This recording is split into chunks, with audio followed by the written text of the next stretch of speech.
Hello and welcome. My name is Chiranjit Mishra and today we are going to discuss News Today, July 3. There are 5 main news and 9 quick updates. As is customary, let's go through the headlines first. The first important news is related to India-Japan, which is in the news and will remain so for the next 4 to 5 days. India-Japan signed 16 agreements in different sectors. Next is India-ASEAN Submarine Cable Project, which includes Malaysia and Singapore. Okay, and it's important for India's data centers related to artificial intelligence. The next is new rules for gene therapies. Fourth is Ayurveda Global Roadmap launched. And the fifth one is about technology for safer Indian roads. As you know, India is one of the leading countries in terms of road accidents taking place every day and annually also. Quick updates. AI hallucinations in judiciary, which is a very important piece of news. It should have been one of the main news, and I think the story is going to gradually build up. Next, Nord Stream in Europe was sabotaged by Ukraine as per a German investigation, which is also equally important. Third, coal block surety bonds. Next, new animal species or faunal species have been identified, and the list is 483 last year in India. Next, Mount Erebus gold emissions in Antarctica. That means gold is emitted through volcanic emissions, but it's so less that we cannot catch it. Next, Lonar Lake water level rise. Lonar Lake is a meteoric lake which was generated because of a meteorite impact. Next, Assam wild rice conservation. It gets the status of a biological diversity site or biological heritage site, BHS. Next, green hydrogen mission, which is in progress, and India plans to become the global green hydrogen hub. Last is RBI integrated ombudsman scheme. Without delaying further, let's start with the first news. India-Japan signed 16 agreements. So as you know, India and Japan have a good friendship, and they also have CEPA, which is called Comprehensive Economic Partnership Agreement, and both are important partners as regards geopolitics because both are aspiring members of the United Nations Security Council, and they have an informal grouping called G4. And last but not least, Quad. Quad is a grouping of 4 countries which aim for the security of the Indian Ocean region. And as you know, the unsaid enemy or rival is China. So recently, as per the annual summits or meetings that take place between the 2 countries, the Japanese Prime Minister has been in India, and the visit is going to end today, I guess. Once a third tak, and 16 agreements have been signed.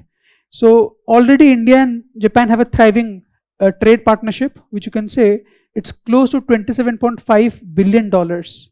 And Japan is a brilliant country because despite having very less or little resources, it has managed so well and is one of the leading economies of the world. It stands at number 4 if I'm not wrong. Okay. And India is at number 6. So this partnership is very important at a time when global supply chain resilience is necessary because of trade uncertainties. So let's take a look at the various areas where partnership has been strengthened. First is 16 points we're not going to note down. The important points have been noted here. Economic Security Declaration signed. Okay. Already it's built upon the CEPA that both the countries have. That means trade barriers have to be removed. Focus on semiconductors and critical minerals. Now Japan doesn't have resources, India has proven reserves of lithium. But India needs Japanese technology to not just extract the minerals, but also process the same so that they can attain enterprise scale. सिर्फ extract करना जिम्मेदारी नहीं है. You need to add value to it. So extraction plus processing. Okay. AI and ICT cooperation strengthened. That means partnership in this field. As you know, Japan is also, just like India, member of Pax Silica, which is US led, and it intends to bypass the Chinese dominance in the field of critical minerals. Okay. Clean energy collaboration, 1,000 biogas plants to be established. Please note it down, it's very important. Okay, you can directly memorize. The figure is not difficult to remember. 1,000 biogas plants to be established. Organic fertilizer production promoted. First defense co-development project launch. Now, India has already signed defense pacts with France, okay, with Israel, and with other countries in Eastern Europe also. But for the first time, it's going to co-develop defense projects with Japan. Then geological and mineral exploration, which is closely related to point number 2. Significance kya hai? As you know, the rail Mumbai Ahmedabad high speed rail, this is going to receive Japanese support. It's already going to borrow technology from Japan. So that is why this particular agreement is going to boost this project as well, the high speed rail project. Japan is India's 5th largest FDI source. Okay. Japan contributed 6% of FDI, very important point, and SIPA operational since 2011, and both nations are Quad members, as I mentioned. Also, we have space collaboration. So these are the important reasons why India-Japan bond is so essential. That's all about the main news. I hope all the points are easy to memorize and understand. Next, again, infrastructure project with the ASEAN countries this time.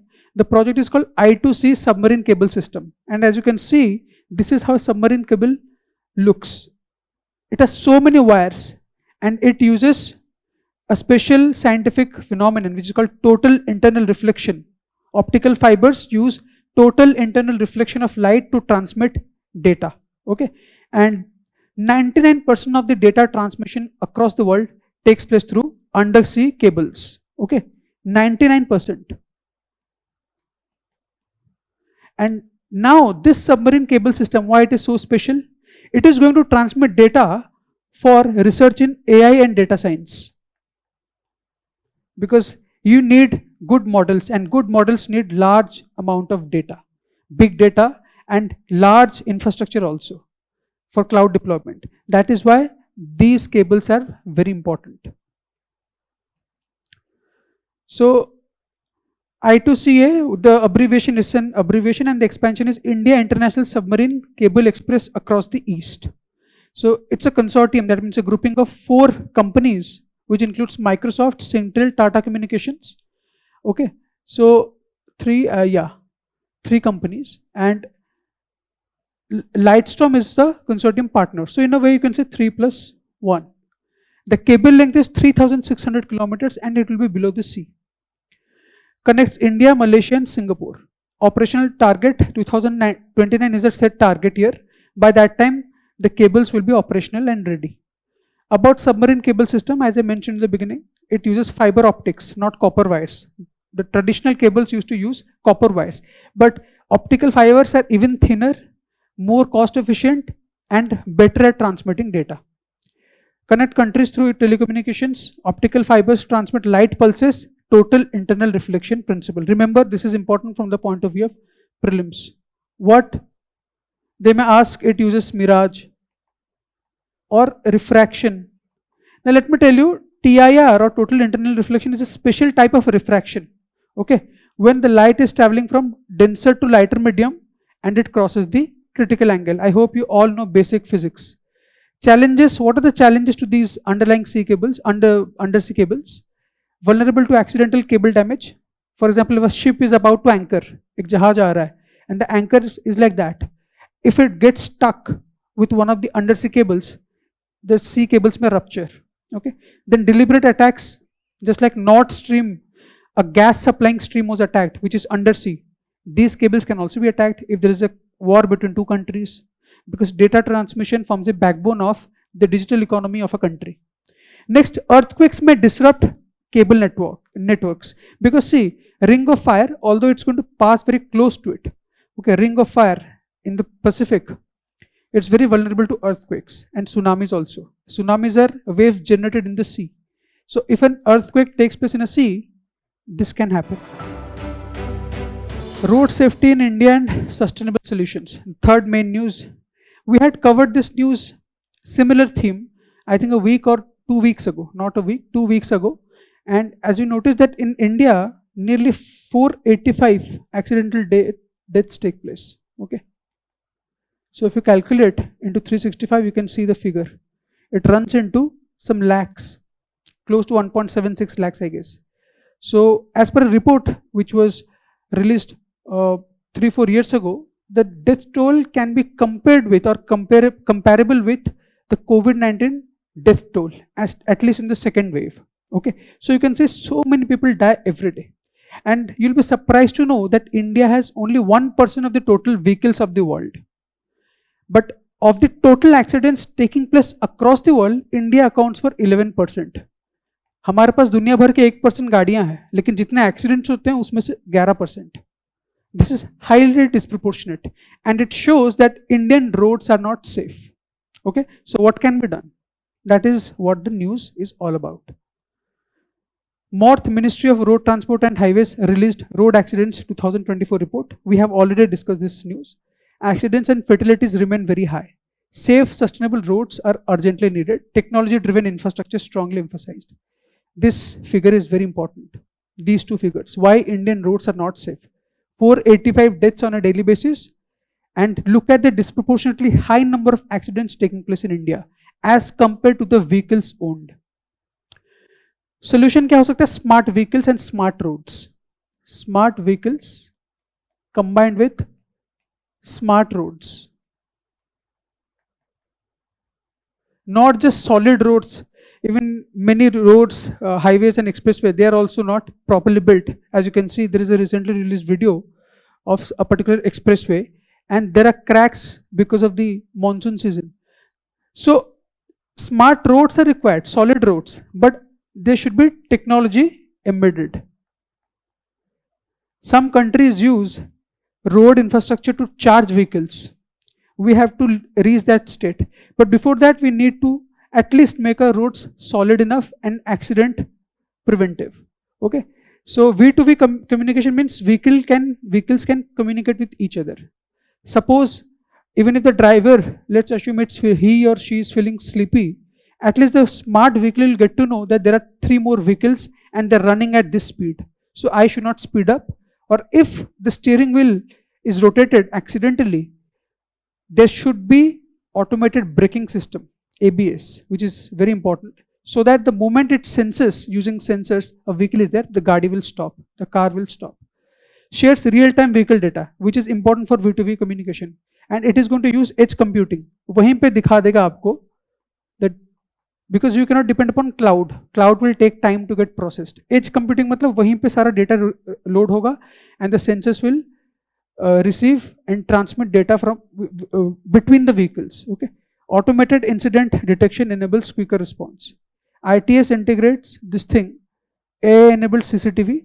That is why CCTV is also required whenever there is growing road rage. This is another problem. Even if people are not killed, people trouble each other, people become violent. Okay, for that camera installation is going to be mandatory. All the new vehicles, they are going to have front camera. Advanced traffic management system deployed.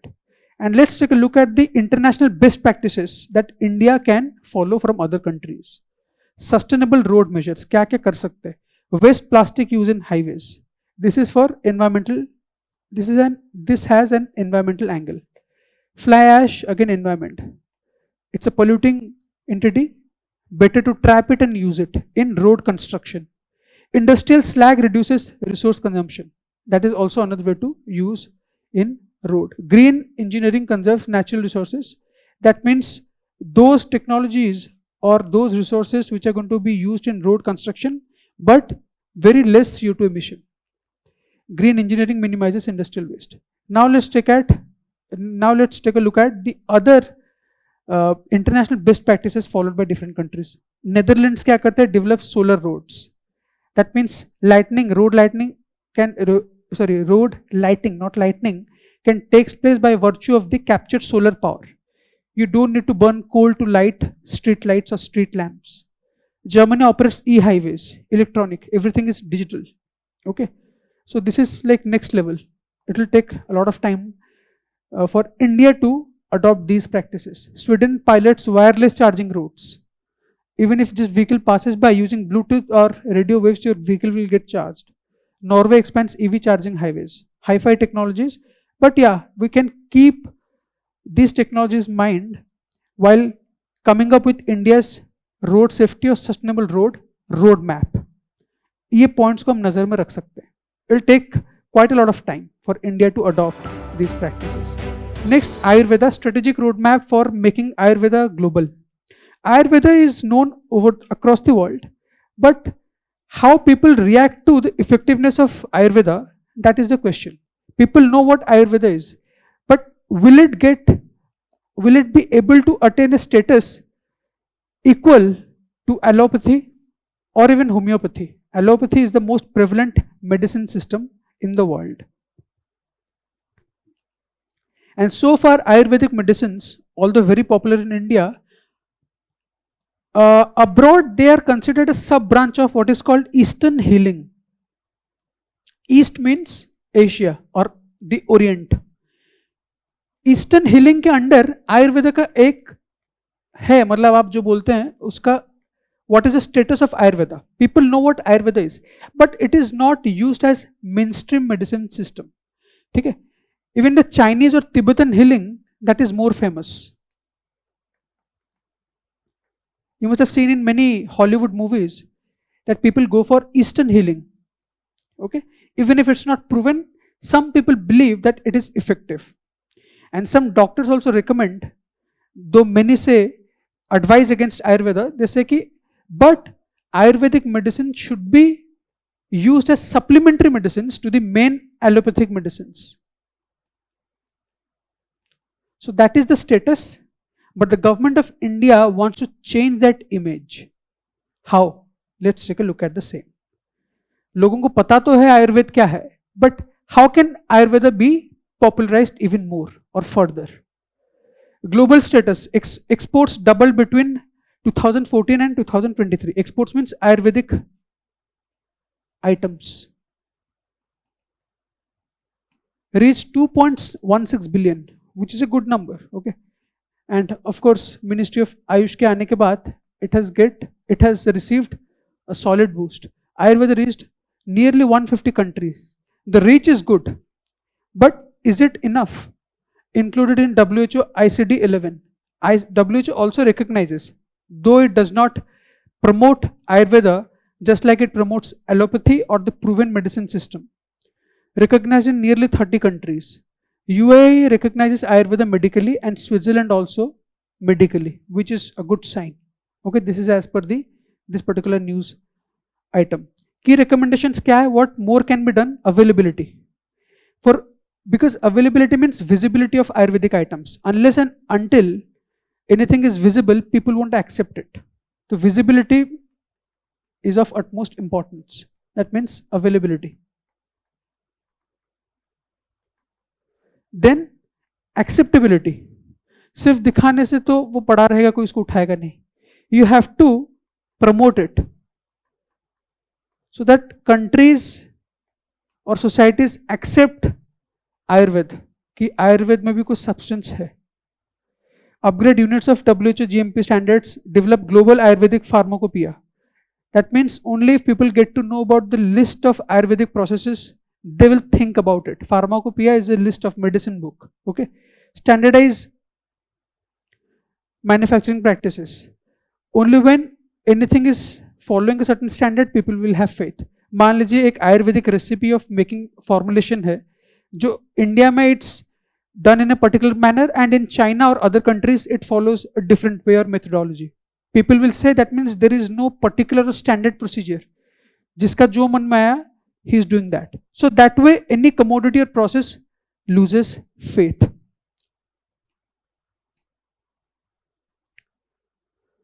Propagation, that means promotion. Strengthen global Ayurveda branding, increase presence at global conferences, empower embassies as information hubs. Wherever Indian high commissions and embassies are there, the Indian professionals, they can outsource help or use external help to promote Ayurvedic medicines.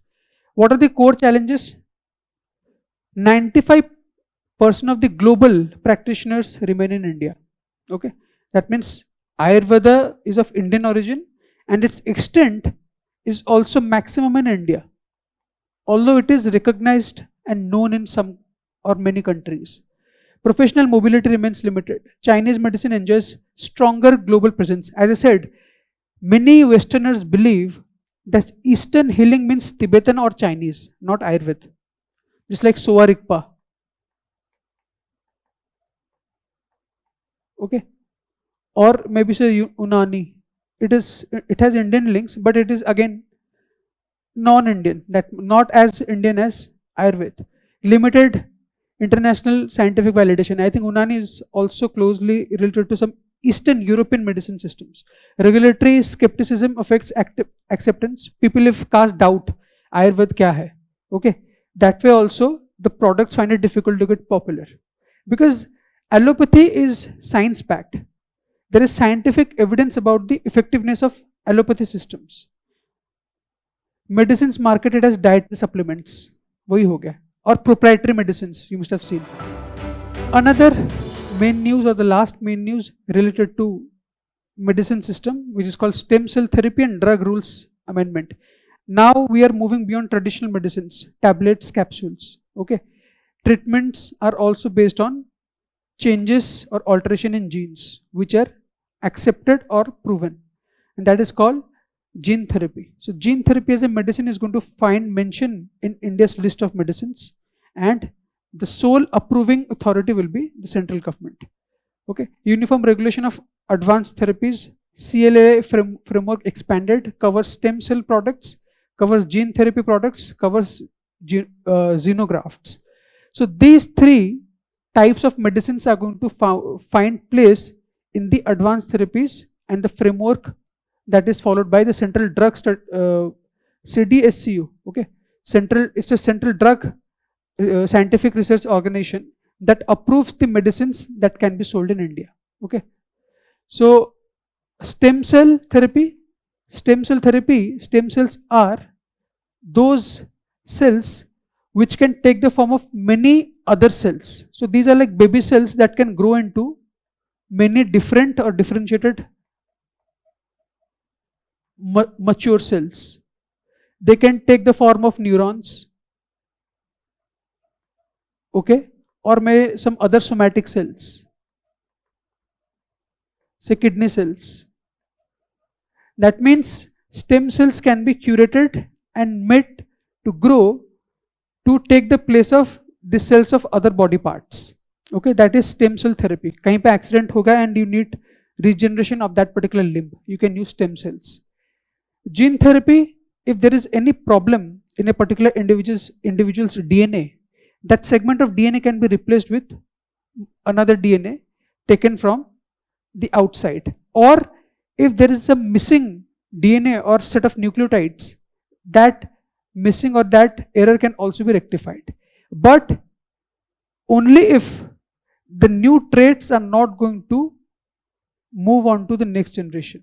If it moves to the next generation, then that comes under germline therapy. Those genetic changes in your sperm, egg, which is going to pass down to the next generation. Those types of gene therapy are banned. Only somatic therapy. If a DNA alteration is going to affect only that individual and is not going to go to the next generation, that is allowed. Okay. So stem cell therapy and xenografts, very interesting. Xeno means foreign. So those organs or organ systems or tissues borrowed from other animals apart from human beings or human donors. For example, in 2022, there was a transplantation of heart. So the heart tissues of a pig were actually put in a human being. So this therapy is called, or this process is called xenografting or xenotransplantation, because we have less number of interested human donors. तो organs लाएं कहाँ से? Animal से. Okay. So these have been approved as new medicines. Stem cell therapy, regenerative medicine using stem cells, repairs damaged body tissue. As I said, stem cells can take the form of any cell. Replaces diseased tissues, regenerates injured tissues. Okay. Stem cells self-renew. They can automatically renew themselves, differentiate into specialized cell types, which can be neurons, kidney cells, or any other cells, or maybe skin tissue, skin cells. Used for leukemia, which is a type of blood cancer of white blood cells. Used for Parkinson's disease, it is a neurodegenerative disorder. That means your neural connections, they start to diminish in terms of functionality. Gene therapy means any therapy that uses gene to treat diseases, as I mentioned in the beginning. And last is xenotransplantation. So a question came in 2020. Consider the following statements. Genetic changes can be introduced in the cells that produce eggs or sperms of a prospective parent. Absolutely true, no doubt in that. Okay. Of course, there can also be changes in embryos apart from eggs or sperms. But if those changes are going to pass into the next generation, they're banned, but they're possible. A person's genome can be edited before birth at the early embryonic stage. बिल्कुल हो सकता है change. Okay. I said eggs ho, sperms ho, embryos ho. 1, 2, both are correct and they're closely related also. So look for those options which have 1 and 2. This does not have, this does not have, this does not have. Automatically D is correct. You don't even have to look for statement 3. But statement 3 is also correct. Human-induced pluripotent stem cells can be injected into the embryo of a pig. That is also in a way you can say xenotransplantation, moving from human to pig. But as I mentioned in the beginning, we also have cases in which pigs' tissues were translocated into human beings. Okay, so all the 3 statements are correct. Quick updates. This is a very important and interesting piece of news.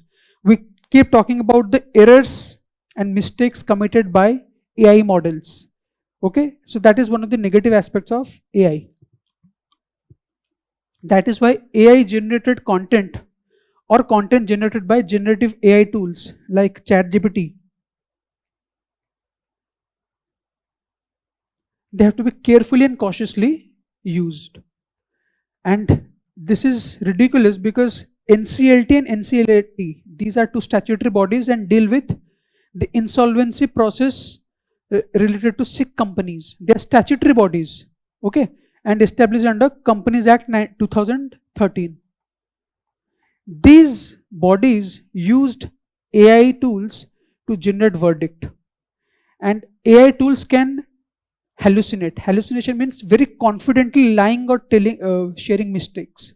Without knowing anything, you just randomly give content. And such contents were used to give verdicts. Can you imagine?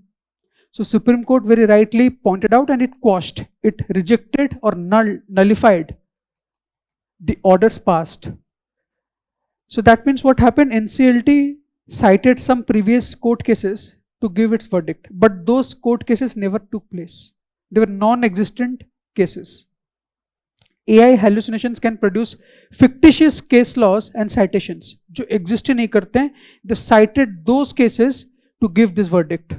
And the verdict was between an infrastructure company and Jammu and Kashmir Bank. Okay, that's not the focus here. The focus is at the judicial level, misleading AI content was used to give verdicts that could have very serious impacts. Courts must independently verify all AI-assisted legal research. So use AI tools but responsibly. That means in a responsible manner, verify the truth contained in the AI-generated contents. Only then use them.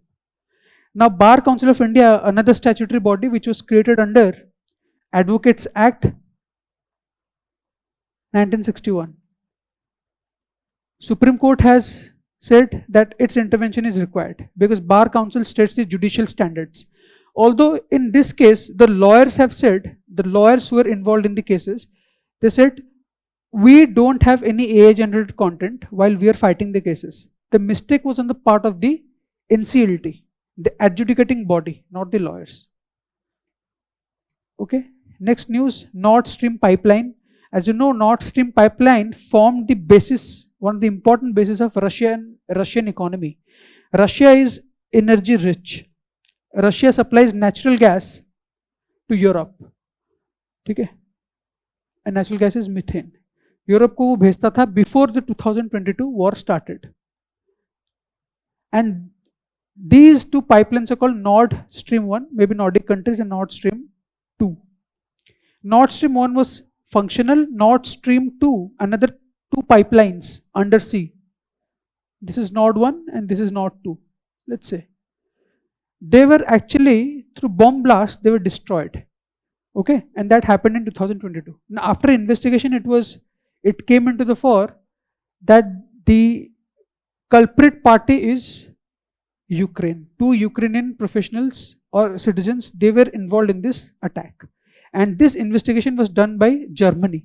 What is interesting is Germany has been backing Ukraine in the entire war, but it played a very unbiased role in finding out the truth. So ultimately, Ukraine is now the culprit, and the investigation is going to take a new shape. So you need to know Nord Stream 1 and 2 connect Russia with Germany, through which natural gas is transported, and Nord Stream and Nord Stream 2 were destroyed by Ukraine, okay, following the war that was initiated by Russia. Ukraine has not so far accepted the allegations and seeks more details. Of course, it was very much predicted. Okay. Next, coal blocks surety bond, slightly complex issue. So what is surety bond? And it is going to replace another system called performance bank guarantees. Now, I am the Ministry of Coal, or I am Coal India. Coal blocks are mine. It belongs to the government of India. But I want Indian economy to grow. So I am going to allocate coal blocks to different companies, interested companies. Okay, and a bidding process will be followed. Whichever company wins the bid, he will start mining coal. But coal mining to ऐसा नहीं overnight हो गया. It requires proper planning. Okay, it involves a lot of geological research, and companies and the country needs revenue. Okay, Ministry of Coal. So it has said whoever owns the field, or whoever has been allocated or allotted the field, that company will pay an amount to the government, Ministry of Coal. In case there is a delay or the company fails to take the coal out or extract coal, the government is not going to suffer any losses. Why? There is a security amount that has been kept with the government. The company has to make sure that security amount is paid to the government. In case the company fails, the government will take that money, and also the coal field will be reallocated to some other individual. That means this provision was there to prompt the company to start extracting coal as fast as possible. कि वहां पर बैठे मत रहो, तुमको तो मिल गया coal blocks, काम करना start कर दो, ठीक है? But there was a problem. Now companies need to pay a huge amount to the government as security, and then also invest in the coal extraction process. तो कितना कंपनी पैसा कहाँ से लाता? That's why this thing came into being. Surety bonds. तो surety bonds ये एक insurance surety bond है जहाँ पे the government will take money from an insurance company, or in case not insurance company, the company which is going to extract coal will pay a premium to another company. In case it fails, because the coal extracting company is paying premium, the insurance company will bear all the risk. Just like आप normally करते हो, अपना दुकान का insurance होता है. Now your out of pocket expenditure will be zero. Okay, because you are paying the premium. So that's what the news is all about. Applies to coal blocks allocated under the MMDR Act 1957.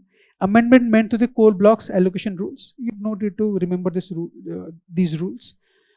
Reduces dependence on bank guarantees. A bank का भी headache कम हो गया, because earlier banks used to give money on behalf of the company, which the company used to repay. And वो जो पैसा बच गया, that can be used for other purposes. That's it. आगे की न्यूज सब फैक्चुअल न्यूज है.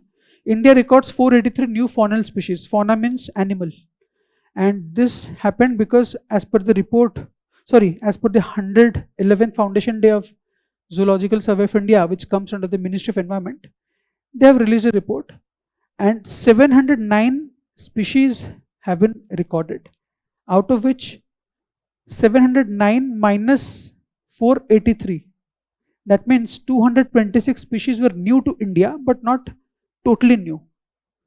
But 483 जो है, they were never seen before, and most of these species came from Kerala, which is rich in biodiversity. As you know, India has in a way 4 biodiversity hotspots, globally recognized.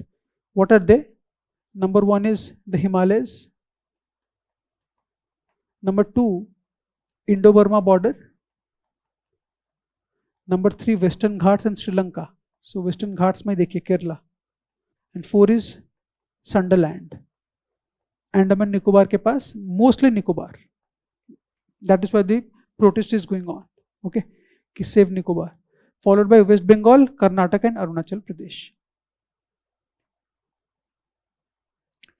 Next, Mount Erebus emits microscopic gold particles. Very interesting. If somebody can capture the amount of gold that is ejected by the volcano, he or she will become rich. But they're so small, microscopic, that they cannot be caught, or they cannot be put together or accumulated in a place. Okay.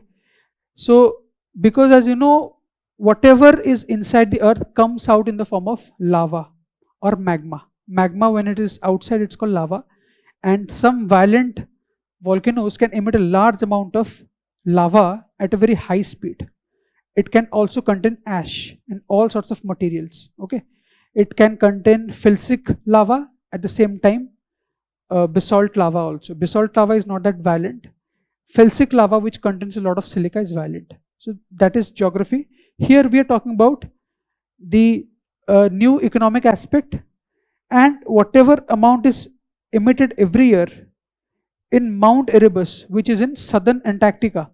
Okay, and the southernmost volcanic mountain. It is located on Ross Island, and the amount of gold emitted is worth $2 million per year. Okay, so Mount Erebus, just remember, it's in Antarctica.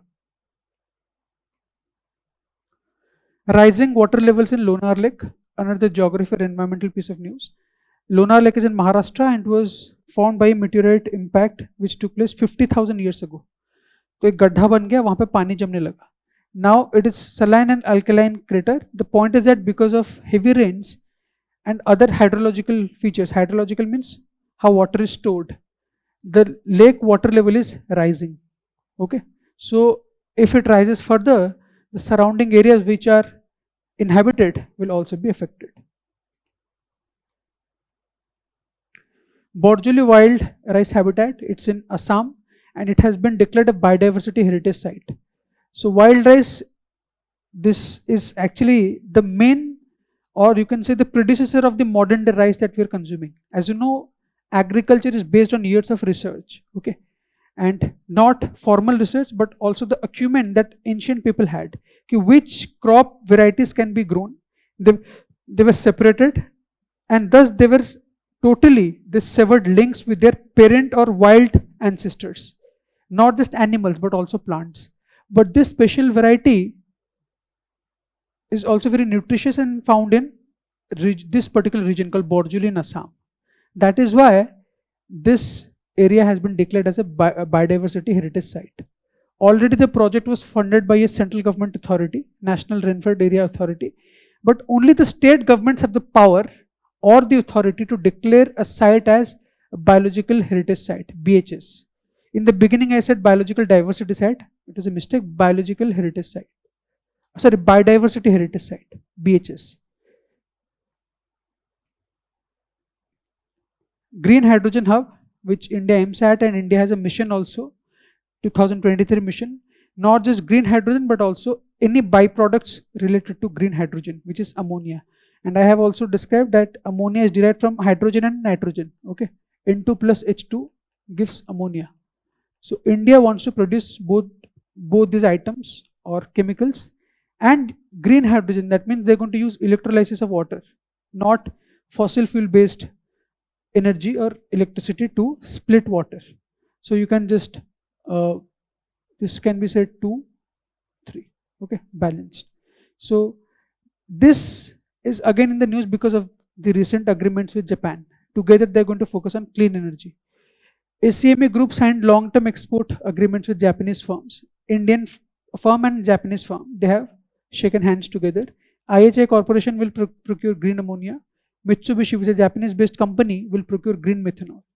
Milestone achieved under National Green Hydrogen Mission, which came into being in 2023. It strengthens India-Japan clean energy cooperation, one of the 16 agreements, okay, which we discussed in the beginning. Reinforces India's ambition to become a global green hydrogen hub.